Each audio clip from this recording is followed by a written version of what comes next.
बहुत ही बेहतरीन एमसीक्यूज आप लोगों के सामने। तो चले हम इसे सॉल्व करने की कोशिश करते हैं। हमारे पास है question number 15। Choose the correct sentence. He is a 5 year old boy. Option B हमारे पास है he is a 5 years old boy. और ऑप्शन डी हमारे पास है he is a 5 years old boy. अब आप लोगों ने बताना है कि इसमें हमारे पास ऑप्शन ए करेक्ट है, ऑप्शन बी करेक्ट है, ऑप्शन सी करेक्ट है या ऑप्शन डी करेक्ट है। तो चलिए हम इसे सोल्व करने की कोशिश करते हैं और इसे देखते हैं कि हमारे पास इसमें क्या कंसेप्ट अप्लाई हो रहा है। अब ना आप लोगों ने एक बात याद रख लेनी। चलिए हम फिक्र को शुरू से पढ़ते हैं। ही आ गया, ही के बाद हमारे पास आ गया इज। एक और बात चले सरे राय में आप लोगों को बता देता हूँ कि इधर जो इज है ये हमारे पास एक लिंकिंग वर्ब है, ये हेल्पिंग वर्ब नहीं है। ये हमारे पास क्या है जी, एक लिंकिंग वर्ब है। क्यों?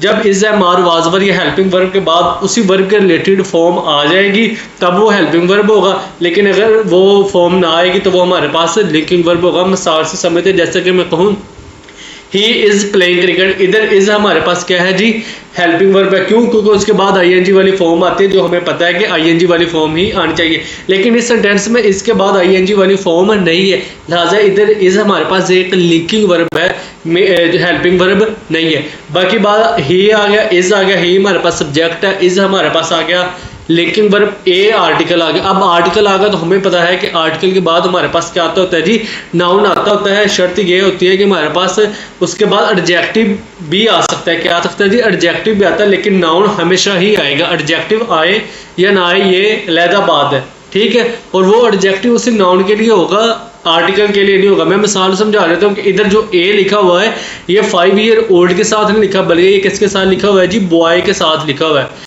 इसके साथ लिखा हुआ है बॉय के साथ। ही इज आ बॉय, यहाँ तक हमारा फिक्र क्या है जी, कंप्लीट है। लेकिन ये जो लफ्ज़ लिखे हुए हैं 5 ईयर ओल्ड, ये हमारे पास उसी बॉय के बारे में एक्सप्लेन कर रहे हैं। और बॉय हमारे पास क्या है जी, ऑब्जेक्ट है। और ऑब्जेक्ट हमें पता है क्या होता है जी, नाउन होता है। और ये जो लफ्ज़ है 5 ईयर ओल्ड, ये हमें किसके बारे में एक्सप्लेन कर रहे हैं, नाउन के बारे में।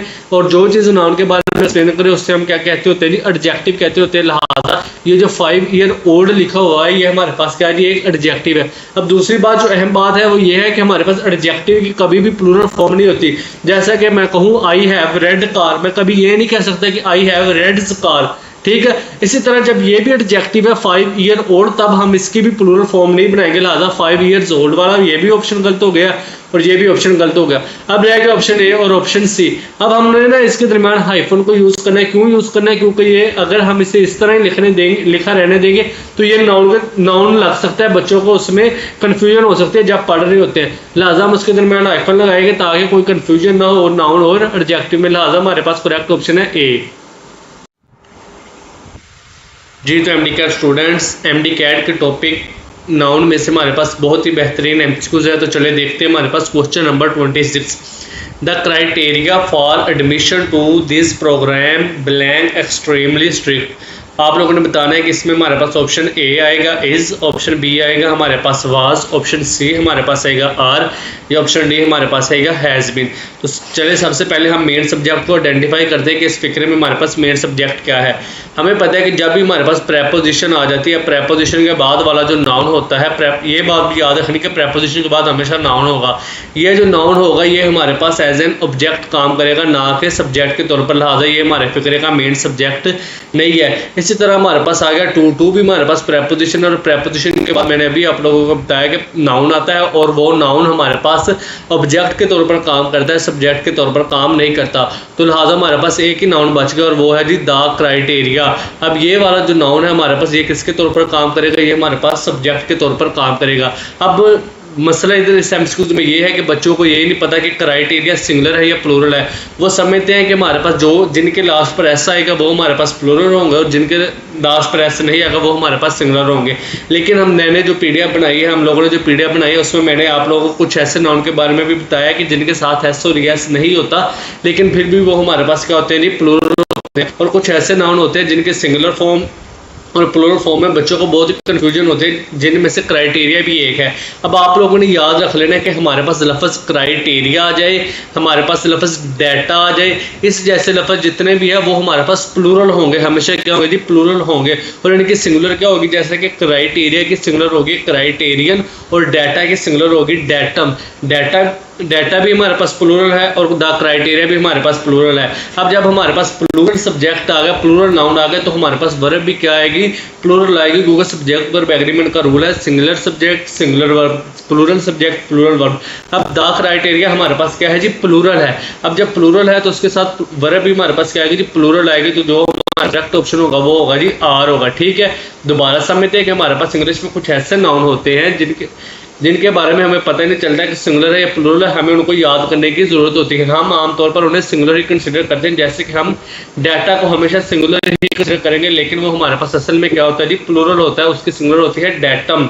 इस तरह क्राइटेरिया को हमारे पास हम हमेशा क्या कंसिडर करेंगे, सिंगुलर कंसिडर करेंगे, लेकिन असल में ये हमारे पास क्या होता है जी, प्लूरल होता है। ये तमाम ऐसे वर्ड्स की जो लिस्ट है वो मैंने बुक में लिख दी है, तो अगर आप लोगों को बुक चाहिए तो मुझे व्हाट्सएप पर रब्ता करें, आपको फ्री में PDF मिल जाएगी MD-CAT 2026 के लिए। ठीक हो गया, तो उम्मीद है आपको सैमसंग की समझ लगी होगी कि हमारे पास आर क्यों आया।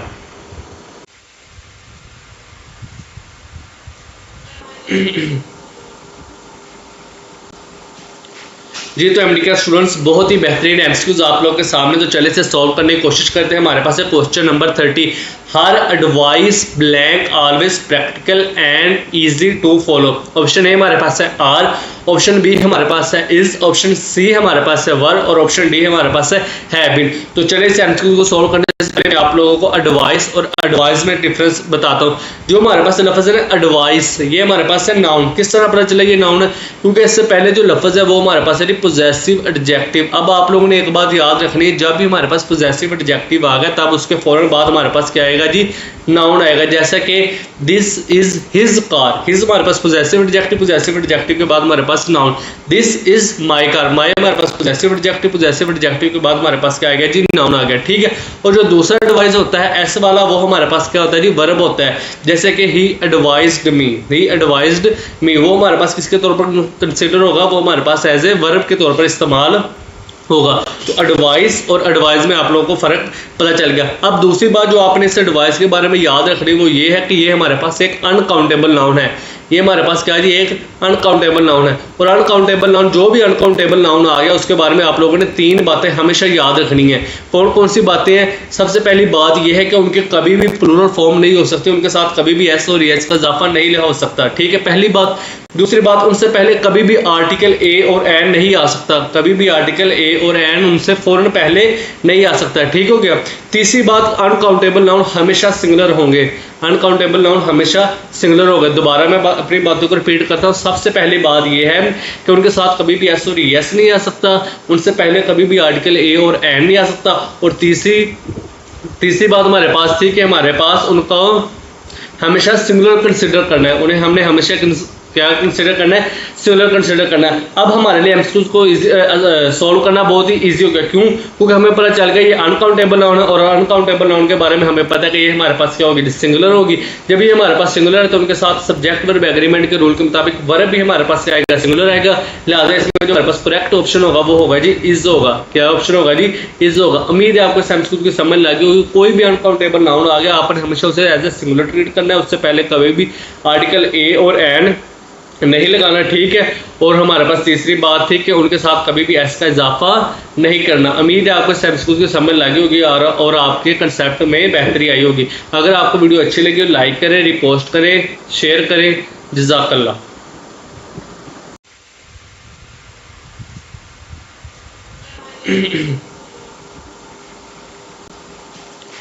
जी तो एमडीके स्टूडेंट्स बहुत ही बेहतरीन एमसीक्यूज आप लोगों के सामने, तो चले से सॉल्व करने की कोशिश करते हैं। हमारे पास है question number 30, her advice blank always practical and easy to follow. Option A हमारे पास है आर, ऑप्शन बी हमारे पास है इज, ऑप्शन सी हमारे पास है वर और ऑप्शन डी हमारे पास है बीन। तो चले इस एमसीक्यू को सॉल्व करने से पहले आप लोगों को एडवाइस और एडवाइस में डिफरेंस बताता हूँ। जो हमारे पास लफ्ज़ है एडवाइस, ये हमारे पास है नाउन। किस तरह पता चलेगा ये नाउन है? क्योंकि इससे पहले जो लफ्ज़ है वो हमारे पास है पोजेसिव एडजेक्टिव। अब आप लोगों ने एक बात याद रखनी है, जब भी हमारे पास पोजेसिव एडजेक्टिव आ गया तब उसके फौरन बाद हमारे पास क्या आएगा जी, नाउन आएगा। जैसा कि this is his car, his हमारे पास पोजेसिव एडजेक्टिव के बाद हमारे पास first noun, this is my car, my हमारे पास पोजेसिव एडजेक्टिव, पोजेसिव एडजेक्टिव के बाद हमारे पास क्या आ गया जी, नाउन आ गया, ठीक है। और जो दूसरा एडवाइस होता है एस वाला, वो हमारे पास क्या होता है जी, वर्ब होता है। जैसे कि ही एडवाइज्ड मी, ही एडवाइज्ड मी, वो हमारे पास किसके तौर पर कंसिडर होगा, वो हमारे पास एज ए वर्ब के तौर पर इस्तेमाल होगा। तो एडवाइस और एडवाइस में आप लोगों को फर्क पता चल गया। अब दूसरी बात जो आपने इस एडवाइस के बारे में याद रखनी वो ये है कि ये हमारे पास एक अनकाउंटेबल नाउन है। ये हमारे पास क्या है जी, एक अनकाउंटेबल नाउन है। और अनकाउंटेबल नाउन, जो भी अनकाउंटेबल नाउन आ गया उसके बारे में आप लोगों ने 3 बातें हमेशा याद रखनी है। कौन कौन सी बातें हैं? सबसे पहली बात यह है कि उनके कभी भी प्लूरल फॉर्म नहीं हो सकती, उनके साथ कभी भी एस और एच का इजाफा नहीं हो सकता, ठीक है, पहली बात। दूसरी बात, उनसे पहले कभी भी आर्टिकल ए और एन नहीं आ सकता, कभी भी आर्टिकल ए और एन उनसे फौरन पहले नहीं आ सकता, ठीक हो गया। तीसरी बात, अनकाउंटेबल नाउन हमेशा सिंगुलर होंगे, अनकाउंटेबल नाउन हमेशा सिंगुलर होगा। दोबारा मैं अपनी बातों को रिपीट करता हूँ। सबसे पहली बात यह है कि उनके साथ कभी भी एस और एस नहीं आ सकता, उनसे पहले कभी भी आर्टिकल ए और एन नहीं आ सकता। और तीसरी बात हमारे पास थी कि हमारे पास उनको हमेशा सिंगुलर कंसिडर करना है, उन्हें हमने हमेशा क्या कंसिडर करना है, सिंगुलर कंसिडर करना है। अब हमारे लिए एमसीक्यूज को सॉल्व करना बहुत ही इजी हो गया। क्यों? क्योंकि हमें पता चल गया ये अनकाउंटेबल नाउन है और अनकाउंटेबल नाउन के बारे में हमें पता है कि ये हमारे पास क्या होगी, सिंगुलर होगी। जब ये हमारे पास सिंगुलर है तो उनके साथ सब्जेक्ट वर्ब एग्रीमेंट के रूल के मुताबिक वर्ब भी हमारे पास आएगा, सिंगुलर आएगा। लिहाजा इसमें जो हमारे पास करेक्ट ऑप्शन होगा वो होगा जी इज होगा। क्या ऑप्शन होगा जी? इज होगा। उम्मीद है आपको एमसीक्यूज की समझ लगी होगी। कोई भी अनकाउंटेबल नाउन आ गया आपने हमेशा उसे एज ए सिंगुलर ट्रीट करना है, उससे पहले कभी भी आर्टिकल ए और एन नहीं लगाना, ठीक है। और हमारे पास तीसरी बात थी कि उनके साथ कभी भी एस का इजाफा नहीं करना। उम्मीद है आपको एमसीक्यूज की समझ लगी होगी और आपके कंसेप्ट में बेहतरी आई होगी। अगर आपको वीडियो अच्छी लगी तो लाइक करें, रिपोस्ट करें, शेयर करें। जज़ाकल्लाह।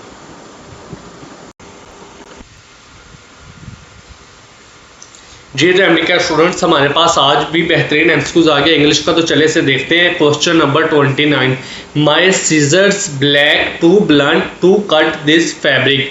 ऑप्शन ए हमारे पास है इज आएगा, ऑप्शन बी हमारे पास है आर आएगा, ऑप्शन सी हमारे पास है वाज आएगा और ऑप्शन डी है हमारे पास हैज़ बीन आएगा। तो सबसे पहले जो इसमें इस एमसीक्यू से भी ज़्यादा इंपॉर्टेंट बात है वो है जी सीजर्स।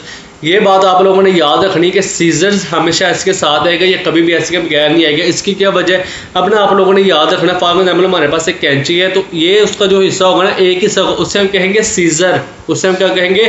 सीजर। लेकिन हमें पता है कंप्लीट कैंची कब बनती है? जब हमारे पास उसके दोनों हिस्से मिलेंगे तब सीजर, तब वो कंप्लीट कैंची बनेगी। तब हम लिहाजा से ये एक हिस्सा ये सीजर हो गया, दूसरा हिस्सा ये सीजर हो गया। अब जब हम इन दोनों को मिलाएंगे तो ये हमारे पास होगा सीजर्स। और हमारे लिए जो फंक्शनल होती है वो सीजर्स होती है, कभी भी केली सीजर हमारे लिए फंक्शनल नहीं होती, लिहाजा हम हमेशा सीजर्स को यूज करेंगे। इसी तरह हमारे पास दूसरे लफ्ज होते हैं पजामाज, पैंट्स, बाइनैकुलर्स। इस तरह के जो हिस्से होते हैं इन्हें हम लोगों ने हमेशा इनके साथ, इस तरह के जो वर्ड्स हैं उन्हें हमने हमेशा उनके साथ एस लगाना है, कभी भी एस के बगैर नहीं आएगा, ठीक होगा। और दूसरी बात, जब ये हमारे पास सीजर दो होगी, एक ये सीजर हो गया और एक ये सीजर हो गई, तो ये हमारे पास क्या होगी? दो। तो हम इसे एज ए प्लूरल कंसिडर करेंगे, लिहाजा जो इसमें हमारे पास करेक्ट ऑप्शन होगा वो होगा जी आर, माई सीजर्स आर। सबसे पहले आप लोगों ने ये देखना है कि सीजर के साथ ऐसे लगा या नहीं लगा। तो ये बात आप लोगों ने याद रखनी कि सीजर के साथ हमेशा ऐसे लगेगा। क्यों? क्योंकि अकेली सीजर हमारे पास किसी काम की नहीं होती, लिहाजा उसके साथ एक और सीजर होगी, दो हिस्से बनेंगे और दो हिस्सों के लिए हम सीजर्स को इस्तेमाल करेंगे। अब जब दो हिस्से हैं तो हम उसे प्लूरल नाउन के तौर पर कंसीडर करेंगे। जब प्लूरल नाउन के तौर पर कंसीडर करेंगे तो उसके साथ वर्ब भी हमारे पास क्या है? प्लूरल आएगा। लिहाजा हमारे पास जो करेक्ट ऑप्शन होगा वो होगा जी आर, my scissors are too blunt to cut this fabric. उम्मीद है आपको एमसीक्यूज की समझ लगी होगी। अगर आपको इस जैसे मजीद वर्ड जैसे कि बाइनैकुलर्स हो गए, इस तरह के पजामाज हो गए, पैंट्स हो गए, इन जैसे कंप्लीट जो नाउन उनकी पीडीएफ चाहिए तो व्हाट्सएप पर रब्ता करें। MD-CAT 2026 के लिए पीडीएफ बिल्कुल फ्री है, ठीक है। तो अपना ख्याल रखें और वीडियो को लाइक करें, रिपोस्ट करें और शेयर करें और एक अच्छा सा कमेंट करें लाजमी। MD-CAT इंग्लिश का बहुत ही बेहतरीन एमसीक्यूज आप लोग के सामने है, तो चले इसे सॉल्व करने की कोशिश करते हैं। हमारे पास क्वेश्चन नंबर 18 है, a number of students blank absent from class today. Option A हमारे पास है इज, ऑप्शन बी हमारे पास है वाज, ऑप्शन सी हमारे पास है आर और ऑप्शन डी हमारे पास है हैज बीन। इस तरह हमारे पास क्वेश्चन नंबर 19 है, the number of students in this class blank increasing every year. इसमें हमारे पास ऑप्शन है आर, ऑप्शन है इज और ऑप्शन है वर और ऑप्शन डी हमारे पास है हैव बीन। अब ना बच्चे इन दोनों को आर नंबर ऑफ और द नंबर ऑफ को कंफ्यूज कर लेते हैं, और इसमें जो सबसे मेन रीज़न वो ये मेन रीज़न है कि बच्चे आर नंबर ऑफ और द नंबर ऑफ को एक ही पार्ट ऑफ स्पीड समझते हैं, या इनका जो मतलब है उन्हें एक ही समझते हैं। लेकिन आप लोगों ने एक बात याद रख लेनी है, ये जब हम ए नंबर ऑफ को देखते हैं ना आर नंबर ऑफ, तो ये हमारे पास कोई लहदा से स्पीच लहदा से कोई वर्ड्स नहीं होता, बल्कि ये हमारे पास एक फ्रेजल वर्ब हम इसे कह सकते हैं। ये हमारे पास एक फ्रेज होती है जिसका मतलब होता है मैनी, यानी कि अगर हम आ नंबर ऑफ स्टूडेंट्स कहेंगे या मैनी स्टूडेंट्स कहेंगे तो हमारे पास बात बिल्कुल इक्वल होगी। तो आगे से जब भी आपको कहीं आ नंबर ऑफ लिखा हो, आपने अपनी आसानी के लिए उसे आ नंबर ऑफ को काट कर उसके साथ लिख देना, उसकी जगह लिख देना है मैनी। ये बात याद रखें कि तमाम को काटना है a number of, a number of is equal to many, ठीक है। जब आपने मैनी लिख लिया तब आप लोगों के लिए जो हमारे पास एमसीक्यूज है वो करना आसान होगा। जैसे कि many students blank absent from class today, is was are और हैज बीन। हमें पता है कि many students are absent from class today, लेकिन बच्चे ये तो हमारे पास एमसीक्यूज हो गया हल। लेकिन जो नीचे वाला एमसीक्यूज है क्वेश्चन नंबर 19, इसमें बच्चे ऊपर वाला है जो हमारे पास रूल है वही लगाने की कोशिश करते हैं। वो हमारे पास द नंबर ऑफ को हमारे पास क्या करना कंसिडर कर देते हैं, वो उससे भी प्लूरल कंसिडर करना शुरू कर देते हैं। लेकिन आप लोगों ने एक बात याद रखनी है, इधर हमारे पास द नंबर ऑफ कोई भी फ्रेज वगैरह नहीं है, ठीक है। तो इसमें हम वही सब्जेक्ट वर्ब एग्रीमेंट का रूल लगाएंगे। ऑफ हमारे पास प्रेपोजिशन आ गया, प्रेपोजिशन के बाद आएगा प्रेपोजिशन का ऑब्जेक्ट, ठीक होगा। लिहाजा हमारे पास फिक्रे का मेन जो सब्जेक्ट है वो बन नहीं सकता, क्योंकि ये हमारे पास प्रेपोजिशन का ऑब्जेक्ट है। पीछे लफ्ज रह गया द नंबर। अब द नंबर हमें पता है कि कोई भी नंबर हो, फॉर एग्जाम्पल मैं कह दूं 50, 60, 30, वो हमारे पास सिंगुलर ही होगा। जैसे कि मैं कहूँ 30 इज अ गुड डिजिट, अब मैं ये नहीं ना कहूँगा 30 आर अ गुड डिजिट। तो इससे ये बात ज़ाहिर हो रही है कि जब भी हमारे पास द नंबर लिखा आएगा हमने उसे किस तरह कंसिडर करना है, हमने उसे सिंगुलर कंसिडर करना है। जब ये हमारे पास सिंगुलर आ गया तो उसके साथ जो वर्ब है वो भी सिंगुलर आएगी। लिहाजा इसमें जो हमारे पास ऑप्शन करेक्ट है वो है जी इज। हमारे पास क्या ऑप्शन करेक्ट है जी इज, ठीक है। आर नंबर ऑफ तो मैनी के इक्वल होता है, लेकिन द नंबर ऑफ हमारे पास किसी चीज के इक्वल नहीं होता। इधर हमने सब्जेक्ट वर्ब एग्रीमेंट का ही रूल लगाना है। ऑफ के बाद ऑफ प्रेपोजिशन है, प्रेपोजिशन के बाद प्रेपोजिशन का ऑब्जेक्ट आता है। द नंबर हमारे पास हमेशा सिंगुलर होता है, लिहाजा हमारे पास जो आंसर आएगा वो आएगा इज। एमडी कैट इंग्लिश का बहुत ही बेहतरीन एमसीक्यूज आप लोग के सामने, तो चले इसे सॉल्व करने की कोशिश करते हैं। Reading novels every night is her favourite hobby. The underline type phrase reading novels every night is क्या ये हमारे पास पार्टिसिपल फ्रेज है, ये हमारे पास इन्फिनिटिव फ्रेज है, या हमारे पास ये जेरेंड फ्रेज है, या हमारे पास ये एक प्रेपोजिशनल फ्रेज है। तो अब हम देखते हैं कि ये हमारे पास कौन सी फ्रेज है। अब ना आप लोगों ने एक बात याद रख लेनी है, जब भी आपने आईएनजी वाली फॉर्म देख लेनी ना, जैसे कि प्लेइंग होगा, स्विमिंग होगा, जिस इस तरह की कोई भी फॉर्म आप लोगों ने देख ली आईएनजी वाली फॉर्म, तो आपने अपने आप से एक सवाल करना है। वो सवाल ये होगा कि ये हमारे पास जो आईएनजी वाली चीज़, आईएनजी वाला वर्ड लिखा है, क्या ये हमारे पास वर्ब है या हमारे पास कोई और चीज़ है। तो हमें किस तरह पता चलेगा कि आईएनजी वाला जो वर्ड लिखा वो उधर वर्ब के तौर पर इस्तेमाल हो रहा है या किसी और चीज़ के तौर पर इस्तेमाल हो रहा है। तो अब आप लोगों ने ये बात याद रख लेनी कि अगर इस एम आर वाज यानी हेल्पिंग वर्ब के फौरन बाद आईएनजी वाली फॉर्म लिखी होगी तो वो आईएनजी वाली फॉर्म एक हेल्पिंग वर्ब के तौर पर इस्तेमाल हो गया, वो आईएनजी वाली फॉर्म। लेकिन अगर आईएनजी वाली फॉर्म विदाउट हेल्पिंग वर्ब के लिखी होगी तो वो हमारे पास दो तरह से इस्तेमाल हो सकती है। या तो वो हमारे पास एज ए नाउन के तौर पर इस्तेमाल हो सकती है, या फिर हमारे पास एज ए एडजेक्टिव के तौर पर इस्तेमाल होती है। अब अगर वो नाउन के तौर पर इस्तेमाल होगी तब हम उसे कहेंगे जेरेंड, और अगर वो हमारे पास एज ए एडजेक्टिव के तौर पर इस्तेमाल होगी तब हम उसे कहेंगे प्रेजेंट पार्टिसिपल। उम्मीद है आपको इस जो कंसेप्ट दिया गया उसकी समझ लगी हुई कि आईएनजी वाली फॉर्म वर्ब भी हो सकती है, एडजेक्टिव भी हो सकती है, नाउन भी हो सकती है। अगर नाउन होगी तो जेरेंड कहेंगे, अगर एडजेक्टिव होगी तब हम उसे क्या कहेंगे, तब हम उसे पार्टिसिपल कहेंगे, प्रेजेंट पार्टिसिपल। और जब वो हमारे पास वर्ब होगी तो अब अगर उसके साथ हेल्पिंग वर्ब हुआ तो हम उसे वर्ब कहेंगे। अब हमारा जो इधर फ्रेज है reading novels every night is हमारे पास इधर आ गया वर्ब, और हमें पता है कि वर्ब से पहले हमारे पास कौन सा हिस्सा होता है जी, सब्जेक्ट का हिस्सा होता है। कौन सा हिस्सा होता है जी, सब्जेक्ट का हिस्सा होता है। और हमें पता है कि सब्जेक्ट का इंग्लिश में काम कौन करता है, सब्जेक्ट का इंग्लिश में काम सिर्फ नाउन ही कर सकता है, नाउन या प्रोनाउन, ठीक है। सब्जेक्ट का इंग्लिश में काम कौन करता है जी, नाउन करता है। अब इधर जो हमारे पास आईएनजी वाली फॉर्म है तो वो किसके तौर पर काम करने लगी है, वो हमारे पास नाउन के तौर पर काम करने लगी है। और मैंने अभी आप लोगों को बताया कि जब भी आईएनजी वाली फॉर्म एज ए नाउन के तौर पर एक्ट करेगी तब हम उसे क्या कहेंगे जी, तब हम उसे जेरंड फ्रेज कहेंगे। लिहाजा इस एमसीक्यू का हमारे पास करेक्ट ऑप्शन है वो है जी जेरंड फ्रेज। पार्टिसिपल फ्रेज कब होनी थी, जैसा कि मैं कहता आई सा अ क्राइंग बेबी, आई सा अ क्राइंग बेबी। अब क्राइंग जहां पर एज ए एडजेक्टिव के तौर पर इस्तेमाल हो रहा है तब हम इसे क्या कहेंगे जी, पार्टिसिपल कहेंगे, और खास तौर पर प्रेजेंट पार्टिसिपल कहेंगे, ठीक है। इन्फिनिटिव क्या होता है, टू प्लस वर्ब की फर्स्ट फॉर्म, और प्रेपोजिशनल फ्रेज क्या होता है, एडजेक्टिव या हमारे पास एडवर्बियल फ्रेज में से कोई भी फ्रेज हो उसे हम क्या कहते होते हैं जी, प्रेपोजिशनल फ्रेज। जी तो एमडी कैट स्टूडेंट्स, सबसे पहले आप लोगों को कंग्रेचुलेशंस हो कि आप लोग का एमडी कैट जो है वो डिले हो गया है। दूसरी बात ये कि 2-3 दिन से मैं वीडियो नहीं बना था, उसकी वजह ये थी कि हमारे पास मैं कहीं गया हुआ था, मैं आउट ऑफ सिटी था। तो आज हम इंशाल्लाह दोबारा से आगाज़ करेंगे हमारी वीडियो का। तो आज का एमसीक्यूज बहुत ही इंपॉर्टेंट है। Question number 1, the book on the table is mine, what is the function of on the table. क्या ये हमारे पास नाउन फ्रेज है, क्या ये हमारे पास एडजेक्टिव फ्रेज है, क्या ये हमारे पास एडवर्ब फ्रेज है, या फिर हमारे पास ये जेरंड फ्रेज है। सबसे पहले हमें पता होना चाहिए कि हमारे पास फ्रेज क्या होता है। फ्रेज होता है कि हमारे पास वर्ड्स क्या समझ में, वर्ड्स एक से ज़्यादा हों लेकिन उनमें वर्ब मौजूद ना हो, वो हमारे पास क्या होगा, वो हमारे पास होगा फ्रेज। अगर इसे मजीद अच्छी तरह से बयान करें तो फ्रेज ऐसा होगा जिसमें हमारे पास सब्जेक्ट और वर्ब मौजूद ना हो लेकिन वो वर्ड्स का एक से ज़्यादा का मजमूआ, उसे हम क्या कहेंगे जी, फ्रेज कहेंगे। अब फ्रेज से मुख्तलिफ टाइप्स आ जाती हैं, जैसे कि हमारे पास नाउन फ्रेज है, एडजेक्टिव फ्रेज है, एडवर्ब फ्रेज है और जेरंड फ्रेज है।